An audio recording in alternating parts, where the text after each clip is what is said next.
কি গো বাইরে বসে বসে কাঁদছো কেন? তুমি জানো না নাকি আমি কিসের লেগে কাঁদছি? তোমার বোনের আবার আমাকে ধরে মেরেছে। তুমি ওদের কাছে কোনো অন্যায় করেছিলে নাকি?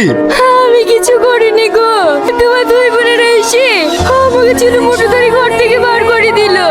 দিনের দিন ওদের সাহস বেরিয়ে যাচ্ছে। আসো আজ ওদেরকে দেখছি। আব্বা তোমার মেয়েরা শ্রাবণীকে মেরে বের করে দিয়েছে, আর তোমার মেয়েটাকে কিছু বলোনি? কি বলবো বল, আমি এত করে ব্যাপারটা করলো বৌমাকে মারো না তাও আমার কোনো কথা শুনলো না। বৌমাকে মারতে মারতে বাড়ি থেকে বের করে দিল। ঠিক আছে আব্বা, তোমাকে কিছু করতে হবে না। আজ আমি ওদেরকে বাড়ি থেকে বের করে দেবো, দেখি কি আটকায়।